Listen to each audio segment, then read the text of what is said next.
오늘은 사무엘하 7장에 있는 말씀을 통해서 또 이렇게 지도력에 대해서 또 말씀을 나눠보도록 하겠습니다. 오늘 사무엘하 7장의 제목을 말씀을 드리면, 지도자는 자신의 비전이 아니라 하나님의 비전을 따르는 사람이다, 이렇게 말씀을 드릴 수 있겠습니다. 지도자는 자신의 비전이 아니라 하나님의 비전을 따르는 사람이다. 우리 사무엘하 7장 1절과 2절 말씀을 같이 한번 읽어보시도록 하겠습니다.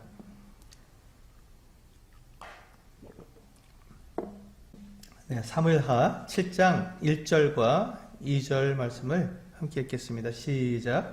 여호와께서 주위의 모든 원수를 무찌르사 왕으로 궁에 평안히 살게 하신 때에 왕이 선지자 나단에게 이르되, 볼지어다 나는 백향목 궁에 살거늘 하나님의 궤는 휘장 가운데에 있도다.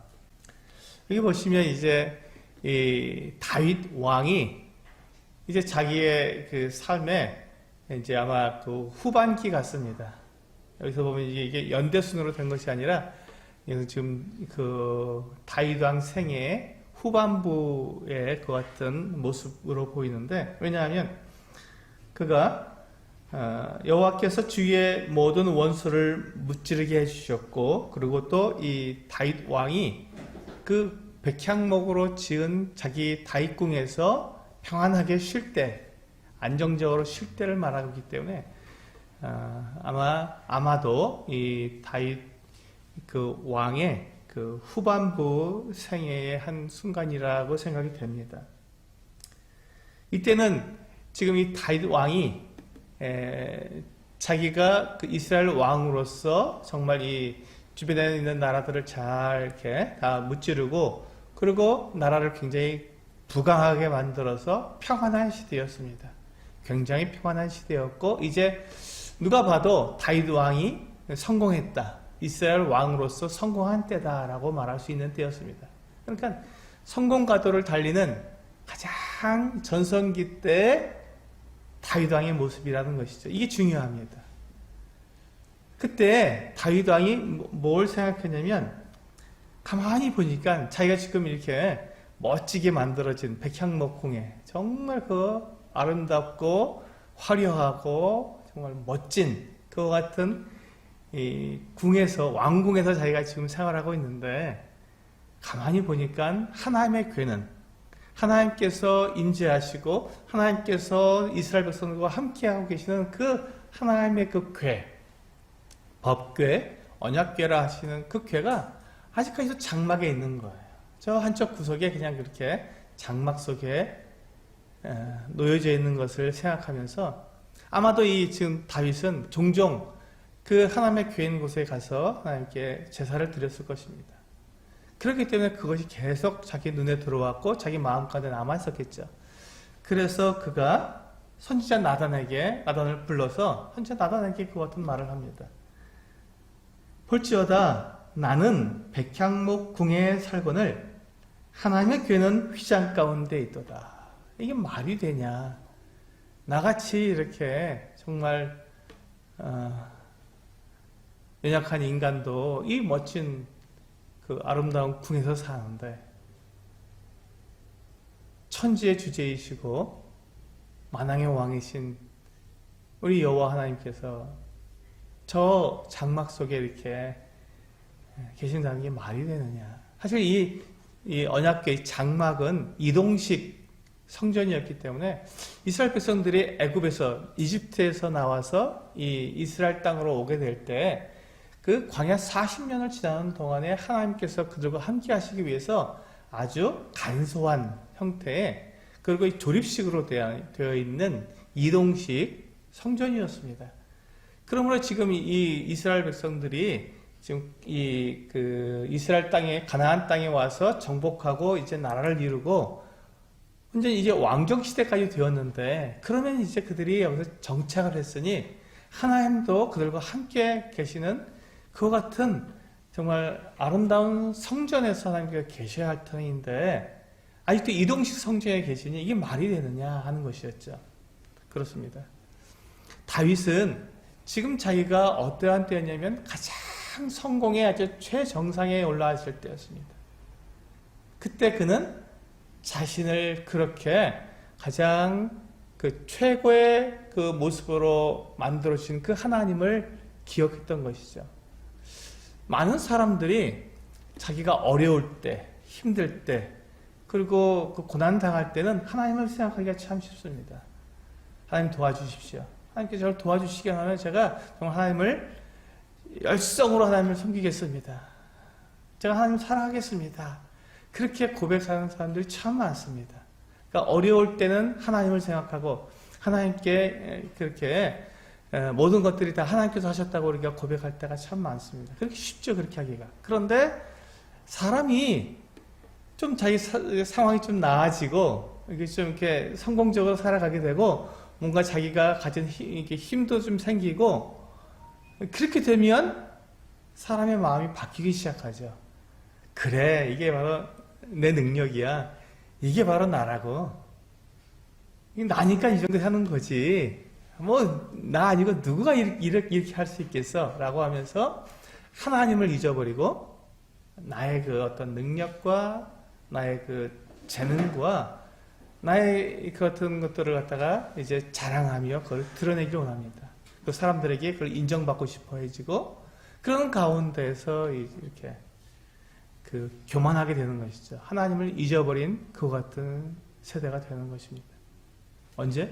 가장 이렇게 성공가들을 달릴 때, 성공하고 있을 때, 가장 높은 자리에 올라가고 있을 때, 그때 사람들은 그렇게 그런 유혹에 넘어가기가 참 쉬운 것이죠. 그때 하나님을 기억하기란 너무 어려운 것입니다. 왜냐하면 내가 내 힘을 자랑하고 싶기 때문에 그렇습니다.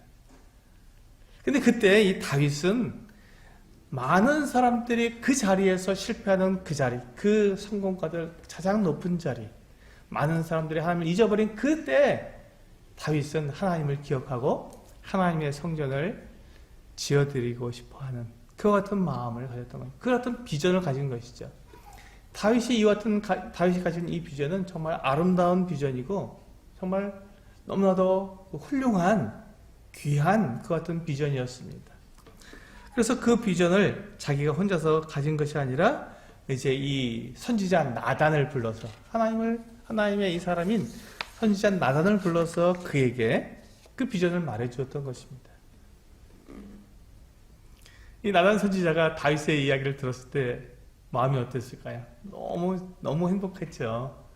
하나님을 섬기는 이 선지자 입장에서 왕이 하나님을 위한 성전을 짓겠다는데 그 어떤 선지자가 행복하지 않고 그 어떤 선지자가 기뻐하지 않겠습니까? 좋습니다. 옳습니다. 왕이시여 정말 훌륭한 생각을 하셨습니다. 잘하셨습니다. 이렇게 나단 선지자가 다윗 왕을 이렇게 다윗 왕의 뜻을 알고는 그것을 인정했습니다. 그래서 3절에 보니까 나단이 왕께 아뢰되 여호와께서 왕과 함께 계시니 마음에 있는 모든 것을 행하소서 하니라. 왕이 지금 가지고 있는 그 비전을 이루소서 그 비전대로 행하십시오. 너무나도 아름다운 비전입니다. 최고의 비전입니다. 하고 나단 선지자가 다윗 왕에게 함께 그 마음을 합했던 것이죠. 이제 이 다윗 왕이 나단 선지자의 이야기를 들었을 때 얼마나 행복했습니까? 그래, 내가 하나님을 위해서 이렇게 아름다운 성전을 지어드리고자 하던데 그래, 나단 선지자도 이것을 이렇게 기뻐하니 이야, 그렇다면 내가 이제 어떻게 이 성전을 지을까? 성전을 내가 어떤 모양으로 지을까? 그걸 고민하면서 생각하면서 저 같으면 아마 밤을 샜을 것 같아요. 이렇게도 꾸며봤다 저렇게도 꾸며봤다가 지었다 헐었다 하면서 참 많은 생각을 하면서 밤을 꼴딱 샐 수도 있었을 거라고 생각이 됩니다. 너무 행복하니까요. 그런데 그날 밤에 하나님께서 이 나단 선지자에게 나타나셔서 말씀하셨습니다. 하나님께서 뭐라고 말씀하셨냐면 나단 선지자에게 다윗이 나를 위해서 집을 지어주겠다고? 정말 좋구나. 정말 멋지다. 그런데 내 생각은 다윗의 생각과 다르다. 내 생각은 다윗의 생각과 다르다. 다윗이 그렇게 멋진 생각, 나를 생각하고 나를 위하고 이 같은 생각은 내가 너무 기쁘고 행복하지만, 그러나 성전을 짓는 일은 다윗과 내 생각은 다르구나. 다윗이 나를 위해서 그렇게 성전을 짓겠다는 것은 참 아름다운 일이지만 다윗에게 내가 성전을 짓도록 허락하지는 않겠다. 대신 다윗의 아들, 다윗에게서 태어날 그 다윗의 아들이 다윗을 대신해서 나를 위해서 집을 지을 것이다. 그리고 이제 나는 다윗의 집, 그 다윗의 아들의 그 왕위를 영원히 내가 유지할 수 있도록 그렇게 허락해 주겠다라고 말씀해 주셨습니다. 그러니까 이것을 한마디로 말하면요, 다윗은 안 되고 다윗이 아니라 다른 사람이 하나님의 전을 짓도록 하겠다고 다윗의 비전을 하나님께서 허락하시지 않으신 것입니다. 그것은 아니다. 다윗이 가지고 있는 그 비전은 참 훌륭하지만 그것을 허락하지는 않겠다. 다른 사람에게 그것을 하도록 넘겨주겠다라고 말씀하신 것입니다. 이 나단 선지자가 하나님께 그와 같은 말씀을 듣고 그 계시를 듣고는 어떻게 했습니까? 네, 바로 다윗 왕에게 들어가서 하나님의 이 계시, 이 말씀을 그대로 전해 주었습니다. 선지자가 하는 일이 바로 그것 아니겠습니까? 하나님께서 무슨 말씀을 하시든지 그걸 그대로 전해주는 것이 바로 선지자가 하는 일입니다. 그래서 이 나단 선지자가 왕에게 그대로 전해 주었습니다. 그 이야기를 들었을 때 이 다윗 왕이 정말 자기의 사랑과 열정과 하나님을 향한 그 같은 뜨거운 마음으로 이 비전을 가졌는데 그것이 하나님께서 아니다라고 말씀하셨을 때 이 다윗이 가졌던 그 실망감, 그 허탈함은 컸을 거라고 생각이 됩니다. 어떻게 하나님, 그래도 제가 그래도 누굽니까? 하나님께 이 은혜를 입었고 정말 여기까지 하나님께서 저를 불러주시지 않으셨습니까? 제가 저 목장에서 그 양들을 치는 그곳에서 있을 때 하나님께서 저를 부르셔서 저에게 머리에 기름을 부어주셨고 저를 왕으로 삼아주셔서 지금 여기에 이 자리에 있게 되었는데 하나님께 저를 부르셨지 않습니까? 그래서 제가 이 왕이 되었고 이와 같이 하나님을 섬기고 있는데 제가 하나님께 제 이 뜨거운 마음, 이 사랑의 마음, 이 열정으로 하나님께 성전을 지어드리는 것, 그것이 왜 안 됩니까? 하고 하나님께 항변할 수도 있었을 것입니다. 제가 좀 지어드리면 안 되겠습니까? 제 이 뜨거운 마음, 제 이 사랑을 좀 받아주시면 안 되겠습니까? 라고 이야기할 수도 있었을 것입니다. 그런데 참 놀라운 것은요, 이때 다윗이 그렇게 하지 않았습니다. 그렇게 하지 않았다는 거죠. 다윗은 지금 자기가 갖고 있는 이 아름다운 비전, 하나님을 향한 이 놀라운 비전, 그것을 그가 가지고 있었음에도 불구하고 그것이 절대로 자기를 위한 게 아니잖아요. 오직 하나님만 위한 것이었잖아요. 하나님을 사랑하기 때문에 그렇게 한 것이잖아요.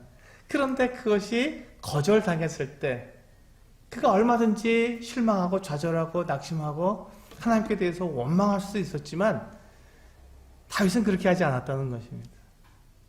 다윗은 참 놀랍게도요, 거기서 하나님께서 그렇게 말씀하셨을 때 그것을 받아들였습니다. 실망하지 않고 좌절하지 않고 그것을 그냥 그대로 받아들였습니다.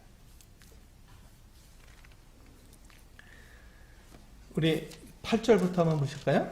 우리 사무엘하 7장 8절부터 13절까지 읽어보시겠습니다. 같이 읽겠습니다. 8절부터 13절까지 시작. 그러므로 이제 내 종 다윗에게 이와 같이 말하라.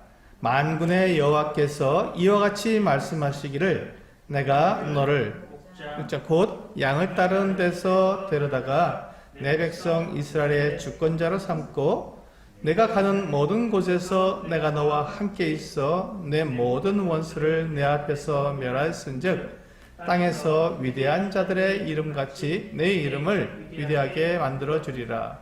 내가 또 내 백성 이스라엘을 위하여 한 곳을 정하여 그를 심고 그를 거주하게 하고 다시 옮기지 못하게 하며 악한 종류로 전과 같이 그들을 해하지 못하게 하여 전에 내가 사사에게 명령하여 내 백성 이스라엘을 다스리던 때와 같이 아니하게 하고 너를 모든 원수에게서 벗어나 편히 쉬게 하리라.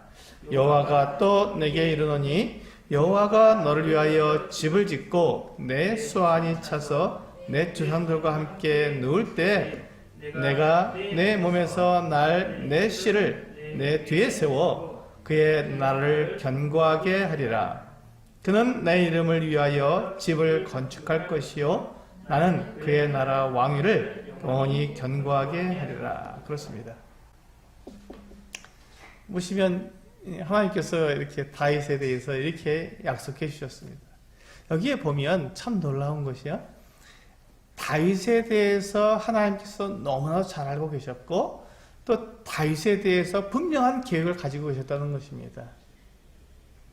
다윗이 그냥 다윗에 대해서 하나님께서 다윗이 어떻게 행하는 것, 그 순간순간 하나님께서 어떠한 생각을 가지시고 대하시는 것이 아니라 하나님은 그가 늙어서 그 수완이 다 차서 죽게 된 그 이후에까지도 하나님은 그에 대한 분명한 계획을 가지고 계시고 그 계획에 따라서 지금 다윗에게 이것이 말씀하고 계시다는 것입니다. 그가 이 성전을 짓는 일도 하나님께서 이미 하나님께 계획하고 계셨고 그것은 다윗에게 주어진 그 어떤 비전이 아니라 다윗의 아들에게 주어진 비전이기 때문에 그래서 다윗이 아닌 다윗이 그 일을 할 수 없고 다른 사람인 다윗의 아들이 그 일을 하겠다고 말씀해 주신 것입니다. 그러니까 지금 이 하나님께서 다윗에 대해서 아무런 계획이 없으시고 다윗이 지금 어떻게 하나 보시고 이렇게 하면 이렇게 반응하시고 저렇게 하면 저렇게 반응하시는 그런 분이 아니셨습니다. 하나님은 이 다윗에 대한 분명한 계획을 다 가지고 계셨던 거예요. 마찬가지로 하나님은 지금 우리 각 사람에 대한 계획을 다 가지고 계십니다. 그리고 우리들에게 가장 좋은 것을 주시기 위해서 우리를 부르시고 계신 것이죠. 하나님의 그 부르심에 응답하도록 우리를 부르시고 계신 것입니다. 하나님께서 사람들에게 가지고 계신 그 계획은 가장 아름답고 가장 최고이며 가장 행복한 그 같은 것들을 주시기 위해서 하나님은 계획을 가지고 계신 것이죠. 다윗이 자기가 생각할 때는 지금 하나님의 전을 지어드리는 것이 가장 행복하다 생각했지만 그것이 아니라 그는 그것을 함으로써가 아니라 그가 다음 그의 아들에게 그것을 넘겨줄 때 가장 행복한 자가 된다. 가장 최고의 왕이 될 수 있다고 하나님께서는 계획을 잡으셨기 때문에 다윗은 그것을 준비한 일을 하게 하시고 그 다윗의 아들 솔로몬이 이 성전을 지을 수 있도록 그렇게 허락하신 것입니다. 그렇기 때문에 이 다윗이 이 나단의 이 이야기를 들었을 때 나단이 전해주는 하나님의 이 계획, 하나님의 이 뜻을 듣게 되었을 때 다윗은 실망할 필요가 없었던 것입니다. 하나님의 계획은 내 계획과 다른 것이죠. 하나님의 생각은 내 생각과 너무나 달랐던 것입니다. 그래서 다윗이 우리 18절부터 보시면요, 다윗이 이와 같이 대답을 합니다. 22절까지 다윗이 이렇게 대답하는 모습을 볼 수 있습니다. 18절부터 22절까지 같이 읽어보시겠습니다. 시작.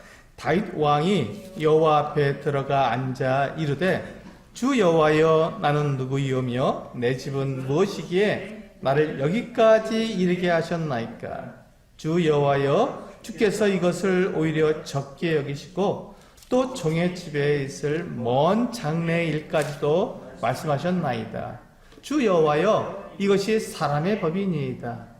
주 여호와는 주의 종을 아시오니 다윗이 다시 주께 무슨 말씀을 하오리이까. 주의 말씀으로 말미암아 주의 뜻대로 이 모든 큰 일을 행하사 주의 종에게 알게 하셨나이다. 그런즉 주 여호와여 주는 위대하시니 이는 우리 귀로 들은 대로 주와 같은 이가 없고 주 외에는 신이 없음이니이다. 그렇습니다. 다윗이 한번 자기를 돌아보았을 때 하나님께서 지금 자기를 그 양치는 그 목장에서 자기를 들어서 왕으로 삼아주셨고, 이렇게 온 나라를 평정하고, 이렇게 아주 정말 나라를 크게 세운 이와 같은 모습을 주셨음에도, 그것을 하나님께서는 적게 여기셨다. 하나님께서는 내가 너에게 조금만 줬다라고 말씀하셨다는 것입니다. 내가 더 큰 걸 주겠다, 너에게. 이렇게 말씀하셨다는 것을 다윗은 알아들은 거예요. 지금 자기의 비전을 거절하신 그 항목에 다윗이 자기의 초점을 맞춘 것이 아니라, 거기에 자기의 귀를 기울인 것이 아니라, 하나님의 온전하신 뜻이 무엇인지 다윗은 정확하게 알아들은 것이죠.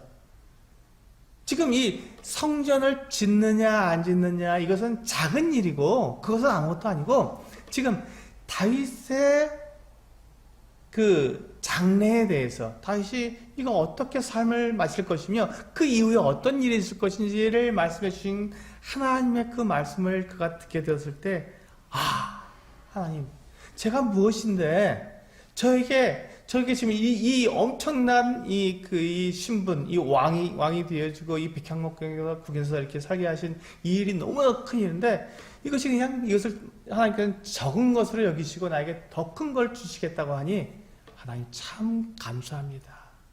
제가 무엇인데 저한테 이와 같은 일을 행하셨습니까? 라고 다윗이 하나님께 감사의 찬양을 드린 것입니다.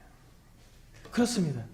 다윗이 지금 이와 같이 하나님의 비전, 자기의 비전과 하나님의 비전을 놓고 봤을 때, 자기의 비전을 이루는 것은 작은 일이었습니다.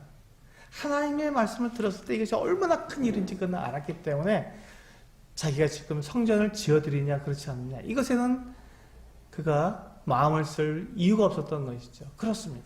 우리가 하나님이 누구시고 하나님이 나에게 어떠한 일을 행하시는지 그 계획을 우리가 분명히 알게 되었을 때, 지금 내가 무엇을 하고 있고, 지금 내가 어떤 위치에 있고, 내가 어떤 대접을 받고 있고, 내가 어떤 인정을 받느냐, 이것은 아무런 나에게 아무런 관심의 대상도 되지 못한다는 것이죠. 사실 그렇습니다. 하나님이 나에게 두신 그 뜻을 내가 알게 되고, 하나님께서 나에게 두신 그 계획을 정확히 알게 된다면, 지금 내가 무엇을 하길 원하고 이것저것을 하고 원하는 것이 아무런, 진짜 너무 작은 것이라는 것이죠. 하나님이 나에게 두신 그 뜻, 하나님의 계획을 알게 된다면 우리는 그것에 대해서 우리는 감사할 수 있을 것입니다. 우리 이사야서 55장을 한번 열어보실까요? 이사야서 55장 열어보시면요, 9절입니다.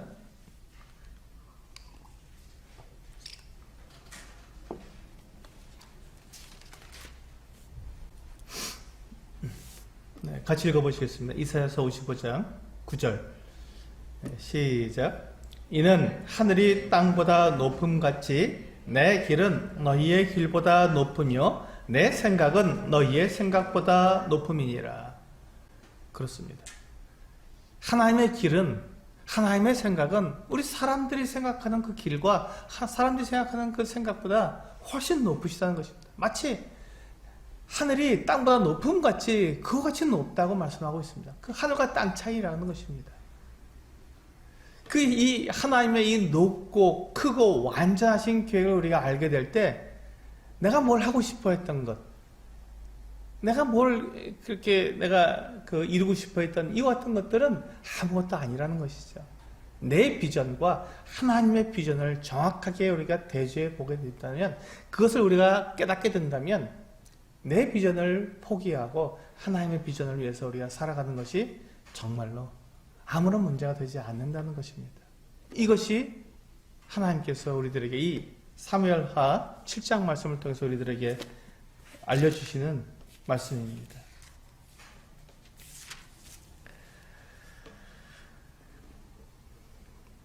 사실 우리가 이렇게 하나님의 뜻, 하나님의 그 계획에 내 계획을 맞춰드리고 하나님의 그 뜻에 나를 순종하지 못하는 그 이유가 뭐냐면, 사실은 하나님의 이 은혜를 우리가 잘 알지 못하기 때문에 그렇습니다. 하나님의 은혜가 나에게 얼마나 크게 넘쳤는지를 우리가 생각하지 못하기 때문에 하나님을 내가 온전히 신뢰하지 못하고 의뢰하지 못하고 자꾸 내가 하고 싶은 것, 내가 이걸 해야 내가 사람들한테 인정받을 텐데, 내가 이걸 해야 하나님께서 나를 인정해 주실 것 같으니까 자꾸 그걸 하고 싶은 거예요. 그런데 그것이 아니라 하나님께서 나에게 해주신 것, 하나님께서 나에게 갖고 계신 그 계획이 얼마나 멋진 것인지를 우리가 알게 될 땐 이게 볼품없는 거라는 걸 아는 거죠. 내 생각, 내 머리에서 나온 것, 내 마음에서 나온 것들이 볼품없는 거, 이거 별것도 아닌 거다라는 것을 우리가 깨닫게 된다는 것입니다. 그래서 우리가 그 하나님의 은혜를 우리가 정확하게 알게 된다면, 하나님의 나를 향하신 하나님의 생각, 그것을 우리가 알게 된다면 지금 내가 가지고 있는 내 생각, 내 그 계획을 얼마든지 하나님께 맞춰드릴 수 있는 것입니다. 다윗은 지금 그렇게 했습니다. 다윗이 이 나단 선지자를 통해서 하나님께서 자기에게 가지고 계신 그 계획을 듣게 되었을 때, 그것은 지금 성전을 짓느냐 안 짓느냐, 그건 맨 마지막에 딱 한마디만 하신 것이고, 그 앞에 이 다윗에 대해서 지금 가지고 계신 그 계획들, 정말 그가 그의 이름을 이 세상에 가장 유명한 자들과 같이 이렇게 유명하게 만들어줄 것이고, 이 다윗의 위가 영원할 것이며, 다윗의 아들이 왕위를 이윽고 그의 왕위가 또 영원할 것이라고 약속해 주신 이 모든 것들을 듣게 되었을 때, 다윗은 그것처럼 그 감사한 일, 그것처럼 놀라운 일이 없는 것이죠. 사울 왕은 하나님께 그렇게 그가 왕으로서, 그가 초대 왕으로, 이스라엘 초대 왕으로 세워졌지만, 그의 장래는 없었습니다. 그의 아들이 그의 왕위를 잊지 못했습니다. 그리고 다윗에게, 전혀 다른 지파의 다윗에게 왕위가 넘어가게 되었습니다. 그러니 사울은 얼마나 불행했습니까? 그의 마지막도 얼마나 불행했습니까? 다윗도 그와 같은 불안함이 있었을 것입니다. 자기가 그것을 목도했으니까요. 사울의 죽음을 목도했기 때문에. 그런데 하나님께서 다윗에게 약속해 주신 거예요.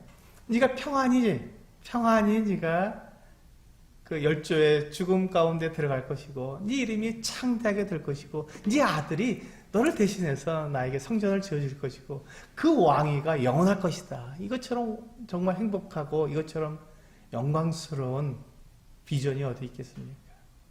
다윗은 그것을 들었을 때 아멘. 그리고 하나님의 그 은혜가 나에게 차고 넘쳤다는 것을 고백할 수 있었던 것입니다.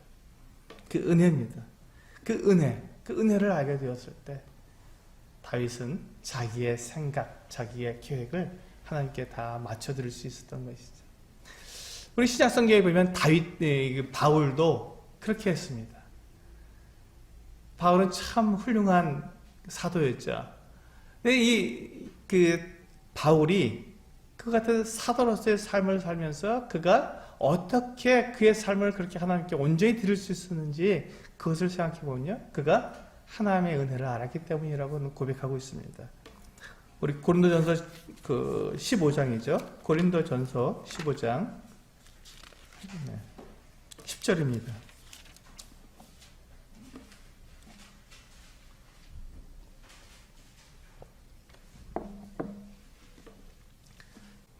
네, 같이 읽어보시겠습니다. 고린도전서 15장 10절. 시작. 그러나 내가 나 된 것은 하나님의 은혜로 된 것이니 내게 주신 그의 은혜가 헛되지 아니하여 내가 모든 사도보다 더 많이 수고하였으나 내가 한 것이 아니요 오직 나와 함께 하신 하나님의 은혜로다.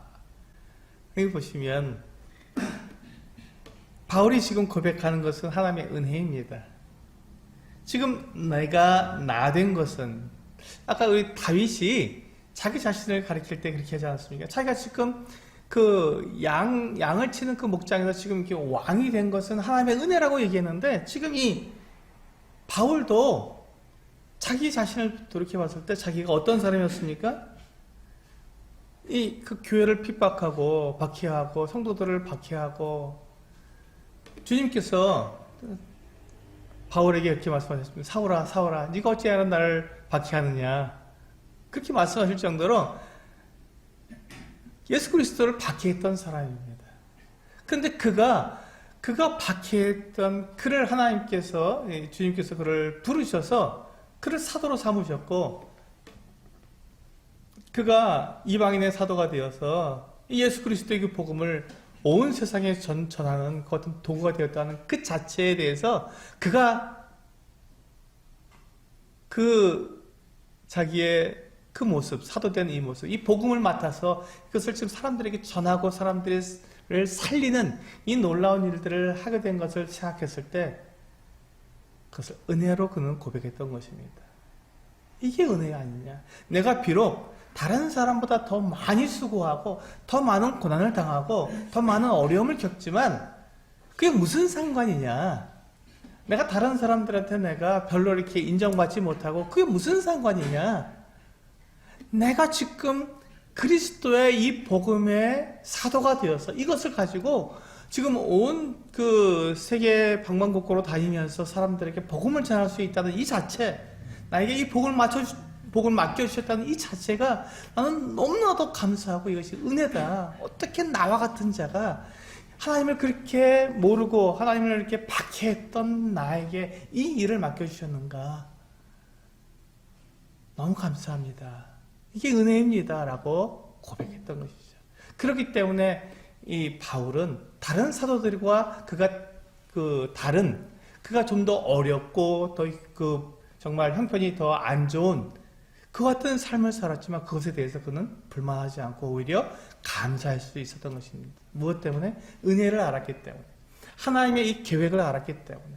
그를 통해서 온 이방 사람들이 하나님께로 돌아오게 될 이와 같은 하나님의 계획을 그가 알았기 때문에 그는 그것에 하나님의 계획을 그가 생각했을 때 그게 심장이 뛰었고 그가 잠시도 가만히 있을 수 없었고 그가 돌에 맞았을지라도 즉시로 일어나서 또다시 복음을 전하러 나갈 수 있었던 그 이유가 바로 거기에 있습니다.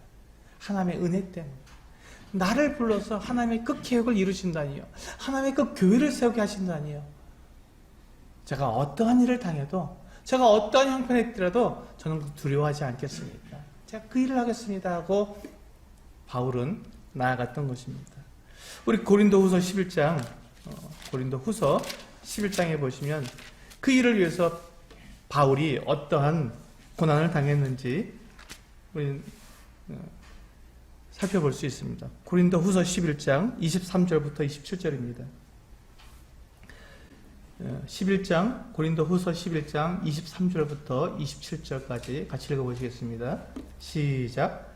그들이 그리스도의 일꾼이냐 정신없는 말을 하거니와 나는 더욱 그러하도다. 내가 수고를 넘치도록 하고 옥에 갇히기도 더 많이 하고 매도 수없이 맞고 여러 번 죽을 뻔하였으니 유대인들에게 40에서 하나 감한 매를 5번 맞았으며 3번 태장으로 맞고 1번 돌로 맞고 3번 파손하고 일주야를 깊은 바다에서 지냈으며 여러 번 여행하면서 강의 위험과 강도의 위험과 동족의 위험과 이방인의 위험과 시내의 위험과 광야의 위험과 바다의 위험과 거짓 형제 중의 위험을 당하고 또 수고하며 애쓰고 여러 번 자지 못하고 줄이며 목마르고 여러 번 굶고 춥고 헐벗었노라. 이게 바울의 모습입니다. 바울이 예수 그리스도의 사도가 되어서 예수 그리스도께서 그를 사도로 삼아주셔서 그에게 이방인을 위한 복음을 맡기셨을 때 그가 그 사명을 이루기 위해서 그가 겪었던 일들입니다. 정말 끔찍하지 않습니까? 정말 엄청난 어려움과 고난이지 않습니까? 그런데도 이 바울은 자기가 이와 같은 일을 당하는 데 있어서 전혀 그것에 대해서 불평이나 불만이 없었습니다. 왜?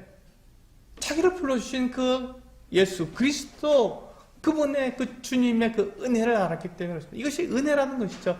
이와 같은 고난을 당하고 어려움을 당하는 것 자체가 자기에게는 은혜라는 것입니다. 주님을 위해서 자기가 이와 같은 고난을 당할 수 있다면 이것이 은혜가 아니고 무엇이냐고 그는 고백하고 있는 것입니다. 우리 다른 사도들은 어떻게 지내는가 한번 볼까요? 다른 사도들은 어떻게 지냈냐면 우리 고린도전서 9장으로 가보시면 다른 사도들과 그가 비교해서 말하는 내용이 나옵니다. 한번 보시죠. 서로 다릅니다. 고린도전서 9장 4절부터 6절을 보시면 고린도전서 9장 4절에서 6절입니다. 4절 시작. 우리가 먹고 마실 권리가 없겠느냐?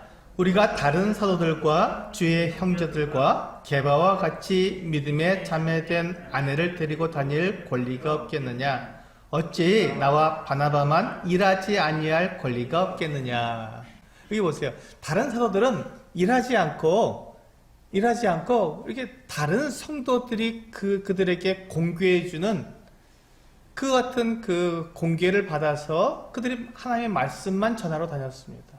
그리고 다닐 때에도 아내를 데리고 다닐 수 있었습니다. 그러니까 그렇게 굉장히 여유롭고 고난도 별로 없고 사람들의 인정을 받으며 그래도 우리 그 예루살렘 교회의 기둥이다라고 이렇게 인정을 받으며 정말 극진한 대접을 받았습니다. 이 사도들이 이와 같은 대접을 받는 동안에 바울은 어떤 일을 겪었다고요? 매 맞고 정처 없이 다니고 굶고 정말 돌로 침을 당하고 춥고 배고프고 굶주리는 그 같은 삶을 살았습니다. 정처 없이 수십 년 동안 로마 전역을 그가 돌아다니면서 그렇게 생활했던 것입니다. 지금 바울이 이와 같은 모습을 비교하고 있고 12절 다시 한 번 더 볼까요? 9장 12절 뛰어넘어서 12절도 같이 읽어보겠습니다. 시작. 다른 이들도 너희에게 이런 권리를 가졌거든 하물며 우리일까 보냐. 그러나 우리가 이 권리를 쓰지 아니하고 범사에 참는 것은 그리스도의 복음에 아무 장애가 없게 하려 함이로다. 바울이 지금 이와 같이 자기에게도 권리가 있지만 사도로서 똑같은 권리가 있었습니다. 그런 어떤 권리를 주장할 수 있었습니다. 나도 좀 공개해주라. 나도 좀 인정해주라. 나도 사도다. 하고 그가 그렇게 고생하지 않고 그렇게 다닐 수 있는 권리가 있었지만 그가 그렇게 하지 않은 이유는 복음의 장애가 되지 않기 위해서 그렇다고 말하고 있습니다. 복음의 장애가 될까봐, 자기가 맡은 그 복음이 걸림이 될까봐, 그 효과가 없을까봐, 복음이 능력을 잃어버릴까봐 바울은 거기에서 자기를 오히려 낮추고 자기가 지금 당하고 있는 모든 것들을 다 받아서 인정했던 것입니다.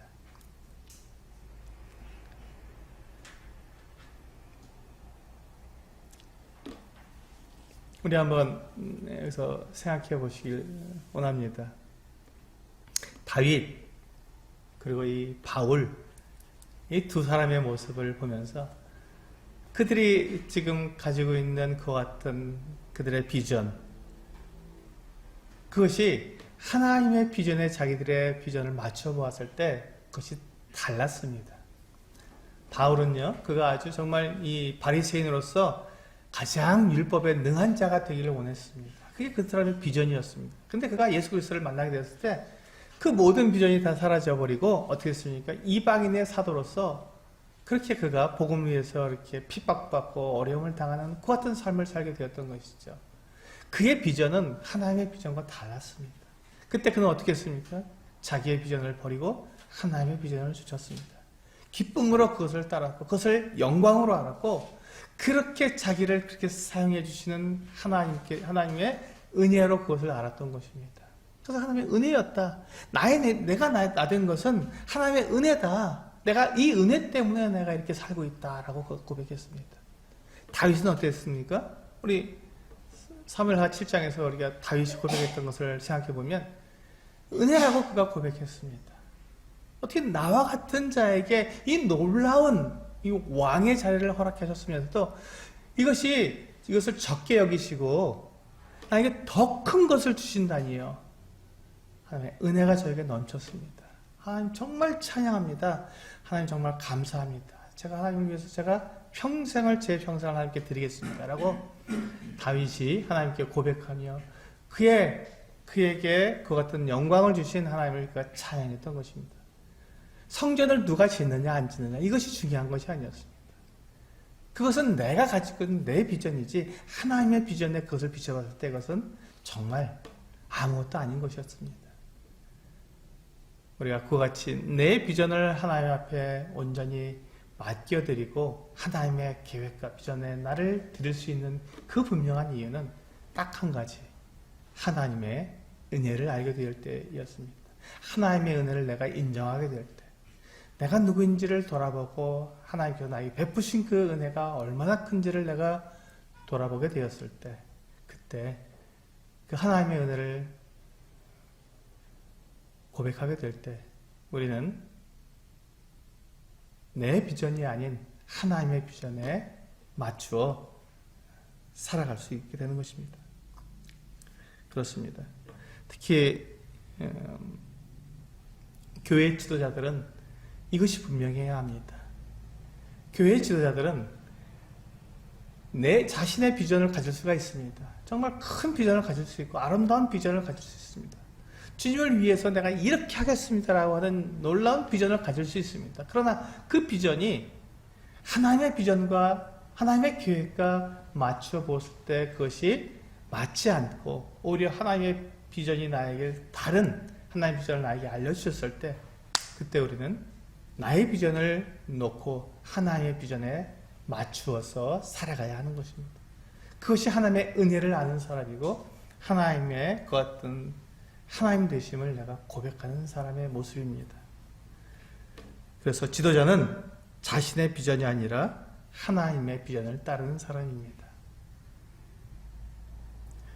우리가 하나님 앞에서 늘 이와 같이 자기 자신을 돌아보고 하나님을 정말로 하나님을 섬기는 그 같은 우리 성도님들 되시길 원합니다.